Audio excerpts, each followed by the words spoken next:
Amici bellini, giorno 1 di calciomercato in serale e aspettiamoci da adesso in poi tutti video nella tarda serata perché le notizie devono arrivare e poi le possiamo commentare. Ricordate che io non so niente, quindi dobbiamo solo commentare quello che accade, niente insider, e adesso si stanno inseguendo le voci su Buongiorno e anche su Hermoso, dice molto vicino, però più Buongiorno che Hermoso dipende da chi seguite.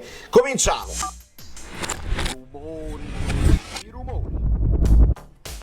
Allora, è stata la giornata ieri dove abbiamo salutato Lobotka e abbiamo salutato anche Kvara. Benvenuto Ettore Giunta, quelli che sono giunti sul canale, benvenuti a tutti. È stato un giorno di pausa, ma di cosa parlo? E vi parlo un pochino di calciomercato perché siamo al 1 luglio e quindi da adesso tutto può essere ufficiale. Stiamo registrando la Juventus che ha ufficializzato Douglas Luiz, c'è la Lazio che ha ufficializzato un pochino di giocatori, Ciaunà e adesso erano quell'altro. Noi siamo in attesa di Rafa Marin, che pare sia fatta perché è confermato da più parti, e poi dobbiamo capire come si completa la difesa perché si insiste su Buongiorno. C'è stato pure... andiamo un attimo su Twix, ci spostiamo un attimo. Mi ero divertito perché ieri Lobotka, la partita, ci sono andati molto vicini, ecco, ci sono andati molto vicini quelli della Slovacchia e Bellingham è un questo è proprio il predestinato, no? Quando tu oltre lo scadere segni in rovesciata e rimetti in piedi la tua nazionale, veramente è una roba, sono proprio quando nel tuo destino c'è di essere un campione. E Lobotka scambia la maglia con Bellingham e sono uscite queste foto qua e mi veniva in mente questo numero 22 che adesso è abbastanza c'è questo valzer possibile dei numeri 22 perché Lobotka porta il 22 in nazionale e non il 68 e qua la provocazione perché su Twix si deve provocare, non c'è altro modo e la gente si piglia pure gol. Lobo, se parli italiano dopo le vacanze ti puoi prendere fascia e numero, la mia provocazione. E c'è stato pure chi mi ha detto: ma come ti permetti? La vogliamo smettere tutto un anno a sperare in Conte? Poi tutto un anno a sperare in Conte non io, non sono stato tutto l'anno a sperare in Conte. E già si delegittimano le scelte. Il nostro capitano Giovanni Di Lorenzo e chi non lo vuole non tifa Napoli e non supporta il comandante Antonio Conte. La mia risposta è questa emoji qua perché non posso rispondere altro, non c'è niente da rispondere. Mentre ieri proprio ne parlavo per quanto riguarda Buongiorno, un'altra provocazione che si poteva dire che il vero vincitore, perché c'era questa frase di Trevisani che diceva De Laurentiis è il vero vincitore finora dell'Europeo perché Di Lorenzo sta giocando male e Kvara sta giocando male. Ci fu quella partita dove Kvara era in difficoltà, ricordiamoci che gioca con la Georgia. Ricordiamoci che ieri invece provoca con la sua presenza l'autogol e regala un sogno che dura poco alla Georgia. Io non ritengo, quando i tuoi giocatori giocano male, una vittoria del presidente, non la ritengo una vittoria. La provocazione anche di Trevisani che diceva quelli si lamentano coi procuratori e vinci tu perché giocano male. Non funziona così dal mio punto di vista. E dicevo, il vero vincitore è Cairo perché non si è deprezzato Buongiorno. Nella mia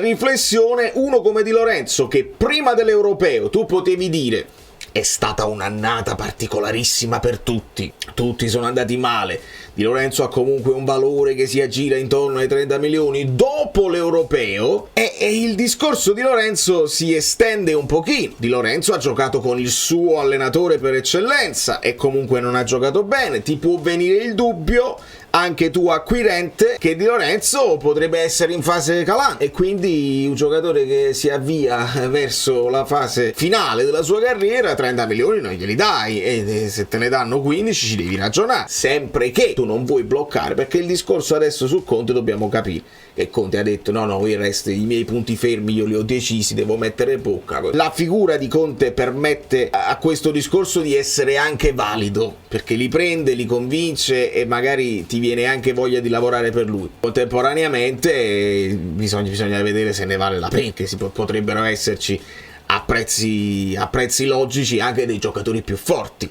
Difficile fare questo discorso però anche per Kvara. Devo scinderle le due situazioni e tutti quanti, ma non è deprezzato, ma quando mai non giocare in questa nazionale così, anzi potrebbe significare provocazione, non l'ha capito. Però si parla di Buongiorno, si parla di 35 milioni all inclusive, che sono diversi dai 45 e sembrano comunque tantini, visto che proprio Lenormand è passato all'Atletico Madrid per 30 milioni e non si è fatto l'anno scorso, ma evidentemente si deve fare quest'anno perché va sistemata questa difesa, bisogna puntellare. E quindi Buongiorno, se Conte ha individuato, è proprio lui, mi fido di lui, deve andare proprio lui. Spalletti si è fidato di meno, ha preferito Buongiorno, ha preferito Mancini quando c'era da mettere così, va bene, e ci dobbiamo fidare. Ci dobbiamo fidare di Conte, ci dobbiamo fidare di Manna e dobbiamo, se noi chiediamo a De Laurentiis di delegare, poi se De Laurentiis delega, noi dobbiamo stare lì ad accettare che ha delegato e valutare poi dopo. Questo vale anche per il discorso Lukaku. Oggi, poco tempo fa, poche ore fa, è uscito anche il Belgio, ancora Lukaku convinto poco in generale, bisogna vedere se è proprio l'unica scelta possibile, ma io non credo che Conte conosca solamente un attaccante che se lo deve portare per tutta la sua carriera appresso, non penso che sia così. Vediamo quello che succede. Se voi scrivete Buongiorno Napoli, esce Fabrizio Romano, che deve essere comunque un punto di riferimento, e ci dice che ci siamo, che dovrebbe essere, che stiamo andando all'accelerata finale. Adesso si è aperto il mercato, non c'è più l'europeo da fare, e questa è la riflessione su cui noi, insomma, ci dispiace l'Italia, però almeno usciti Meret, Raspadori, Di Lorenzo, Foloruncio, usciti Lobotka, Kvara, aspettiamo solamente Olivera che gioca stanotte con l'Uruguay e nel frattempo almeno questi qua vanno in vacanza e poi si possono chiarire le situazioni. Questo è il punto positivo che sono finiti gli europei per i nostri giocatori, e quindi uno è Buongiorno. Per quanto riguarda Hermoso, la coppia Romano-Moretto non ne ha parlato. Le ultime cose, se tu scrivi Hermoso Napoli, io vedevo di un'offerta del Besiktas. Infatti Hermoso Napoli ci sono un sacco di post dei turchi che poi andrebbero anche, dice questo, Ummes va al Milan, Hermoso va al Napoli, Durumunda, poi non lo so, non mi metto a tradurre così, però la Rai ci fa sapere, quindi Rai dovrebbe essere venerato. Ogni volta che parla venerato il tifoso del Napoli dice vabbè, allora è il contrario, quindi non lo so perché vi fidate una volta e un'altra volta non vi fidate. Intesa trovata sulle commissioni. Per Hermoso anche si parlava di un'attesa perché ci potevano essere offerte pesanti anche dall'Arabia, però ci fanno sapere questo. Io ve lo dico subito, aspettando ufficialità eccetera eccetera. Rafa Marin, Real Madrid, però giovane, però Real Madrid. Hermoso, ecco, Atletico Madrid, Hermoso, io dico sì, è un grande sì, vieni, sta nel pieno, 29 verso i 30 anni, stai nel pieno, grande esperienza, sì, ecco, rispetto a prendere giocatori tutti dalla Salernitana, dal Verona, cominci a prendere i giocatori dal Real Madrid, dall'Atletico Madrid, mi comincia ad entusiasmare un po' di più il calciomercato, e quindi vediamo se riusciamo ad accelerare in fretta e fare il più in fretta possibile, perché una delle cose che ci diciamo sempre che sarebbe carino arrivare a fare i ritiri già con una bozza di squadra. È difficile perché il Napoli adesso con i saluti, abbiamo salutato Diego Dem, Zielinski, tutti quelli che se ne sono andati a scadenza di contratto, Donker, tutti quelli che non ci sono più. Benissimo, voltiamo pagina, adesso è importante avere i nuovi acquisti il più presto possibile perché si deve lavorare, e chissà se si dovrà lavorare anche su nuovi moduli, quindi anche i giocatori che restano devono essere subito a disposizione per lavorare sui nuovi moduli e sulle nuove richieste di gioco da parte di Conte, perché in questo momento al 1° luglio il Napoli adesso ha una rosa di 30 giocatori, perché ovviamente sono tornati i vari Caprile, abbiamo salutato anche i Dasiak, quindi in questo momento Meret, Caprile, Contini, abbiamo Rachmani, Nathan, Ostigard, Juan Jesus, tutta da capire la situazione del pacchetto dei centrali,